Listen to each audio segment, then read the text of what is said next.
The first presidential debate of 2016 is now one for the history books, and history it made when it comes to the number of people who watched it. 83 million, most ever for a political debate. The encounter between Donald Trump and Hillary Clinton quickly turned feisty. He challenged her change of heart for the trade treaty known as the TPP. You called it the gold standard. You called it the gold standard of trade deals. She fired back on his claim that he didn't support the invasion of Iraq. Donald supported the invasion of Iraq. Wrong. That is absolutely wrong. Proved over and over again. We left out one wrong. Clinton charged Trump isn't prepared to be commander-in-chief or qualified to manage the country's nuclear arsenal, and for mocking her work ethic.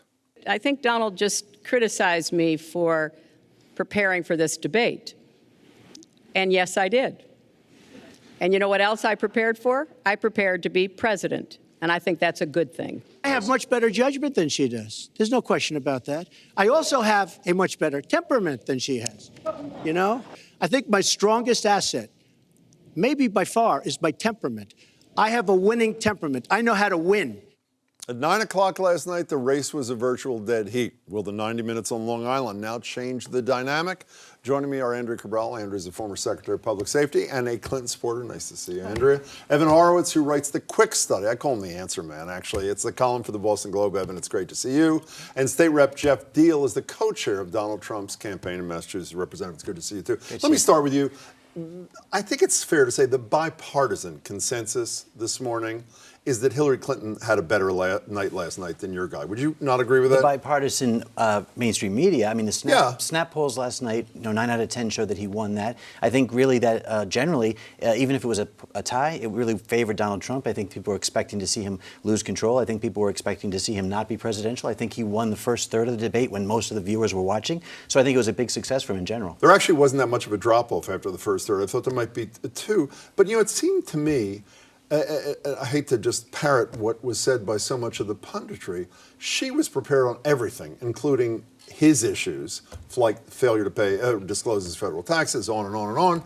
Birther thing, he knew was coming. Was he ready for that? His vote on Iraq, he knew was coming. Was he ready for that? I mean, he was prepared compared to her, was he not? Well, Lester Holt certainly did his job making sure that she wasn't asked the tough questions on the email server, on Benghazi, on the Clinton Foundation. Why didn't your guy just raise them? That's what happens. Well, he did bring politics. it up a few times, redirected a few times, yeah. In the place that I have to say where I am in agreement with the representative, first 20 minutes I thought was Trump's 20 minutes. This whole thing about 30 years and nothing has changed. This TPP thing where she did change her position, whether it's merited or not. She did call it the gold standard, and now she's opposed to it.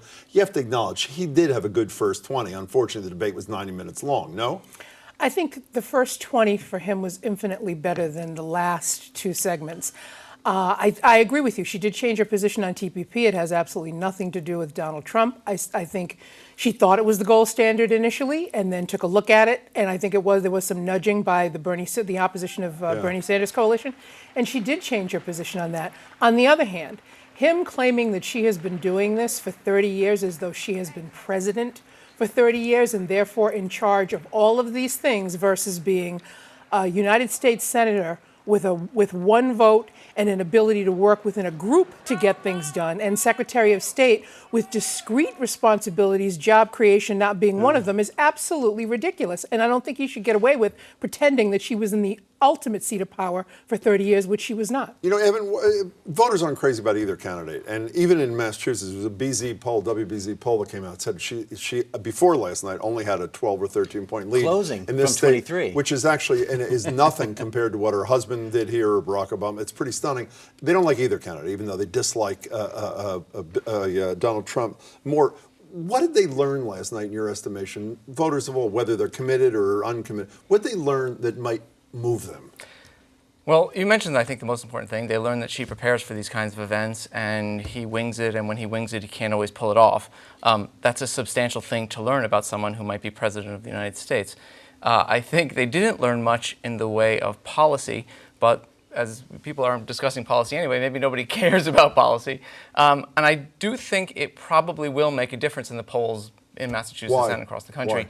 Why? Because it'll do two things. One, it'll get, in the short term, Democrats more eager to talk to pollsters, and that has a kind of short-term bounce effect. The other is it makes people who were supporting third-party candidates, because they hated both major party candidates, to rethink their decision and go back to one of the two major parties. Yeah, but is it, and I don't remember, but I'm assuming you're in the majority of people who do what you do, who thought that poor nights for Donald Trump in the past were also going to sink his campaign, and he hasn't been sunk. He was in a dead heat as of 9 o'clock last night. He hasn't been sunk, but they are hurting his campaign.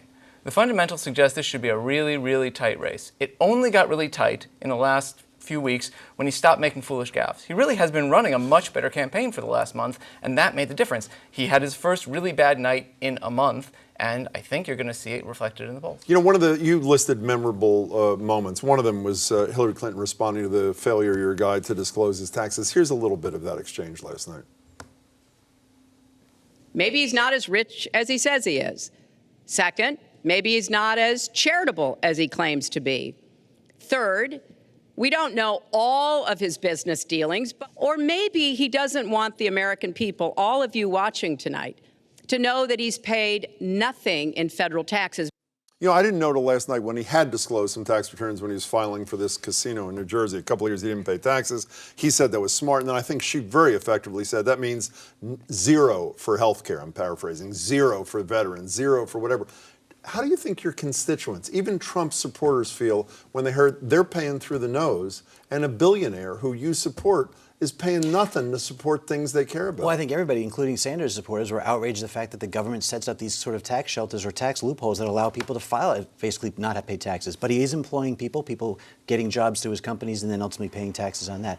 That aside, it's funny that she's casting aspersions on him as to what he might be hiding when she clearly deleted 33,000 emails to hide what she was doing as Secretary of State against all regulations and rules, and just says, I'm sorry for that. I mean, that's all she gets is a slap on the wrist when people in the military are going away for the same type of infraction. You know, he broached that briefly. You're shaking your head. He broached that briefly. I don't think he pursued it nearly hard enough because a lot of people are concerned about it. You apparently are not. Why shouldn't they be concerned about that?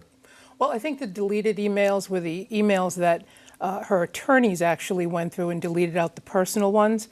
But I don't know how many times we're going to have either investigations by media or investigations by congressional committee to say that ultimately nothing illegal happened, that there was no classified material that was stamped. I mean, it just, at this point, it bores me to go through it and through it and through it, and I understand the But pivot. she didn't misrepresent what the FBI director said about her public statements and her private statements. Is that not a fair statement? I thought when I heard what she said that she was talking about what she said in the FBI interview. That was how I took it. And then when she realized that people thought that she was referring to what Comey said in front of Congress. But I'm not going to relitigate that or Fine. spend So time do you on that. think this makes a difference last night? Evan thinks it does. I think it does why? make Tell a me difference. why. Because you cannot presume to ask people to vote for you to be the leader of the free world when you are unwilling to do the basic thing that nearly every person with an income has to do, which is contribute to the commonwealth of the nation.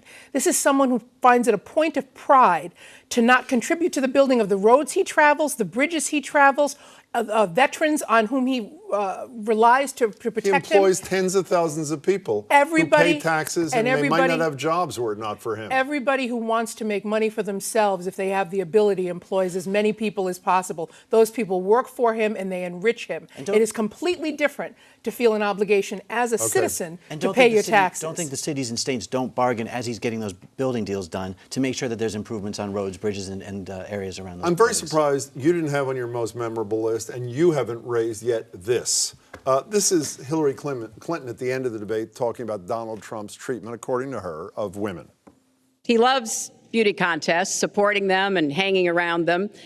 And he called this woman Miss Piggy. Then he called her Miss Housekeeping because she was Latina. Donald, she has a name. Alicia Machado is her name. He says on Fox and Friends this morning, well, she did gain a lot of weight. That's why I did this kind. What does he say to a woman, like a 22-year-old? Millennials aren't crazy about either candidate. What does he say to a 22-year-old woman? She was gaining weight, so I called her Miss Piggy. How does he get out of that one? Yeah, no, I mean, clearly some of those comments in the past, out of line. I don't think at the time he may have been looking to run for office, but at the same time, not acceptable at any time. However, he's opposing somebody who has called a quarter of the electorate deplorable because they're supporting him. 47, quarter of the electorate. Quarter of correct. the electorate. They both think last night hurt your candidate. You obviously don't. Why not? Especially in light of the fact that the bulk of the analysis, whether you agree with it or not, was that Clinton had a better night. Why do you think your guy didn't suffer last night? Well, I mean, generally on that issue. No, in general. Out of last night in general. Yeah, I think, again, the expectations were very high for Hillary Clinton. She said that she was spending a lot of time doing debate prep. They're very low for him. And I think they were most low for people him. didn't think he And met as him. long as he basically held his own, which I think he did, at least a third through, and if not more, I think he was fine. How Can I did we just say reach this? that point in this country where it's okay to run for president of the United States and meet incredibly low expectations? Shame on any person, any voter, any resident that thinks that it's perfectly all right to hold one candidate to a much higher standard and hold another to a low standard, and then when he gets near it, he doesn't cross it, say, well, at least he came close. Didn't you think the same thing of George W. Bush and John Kerry in 2004? John Kerry didn't win the election. That he was held Bush to a very low standard. He I won thought that George Bush election. was held to a lower standard, absolutely. And he won 10 seconds, then we got to go. You wanted to say something? I was going to say that you make a good point.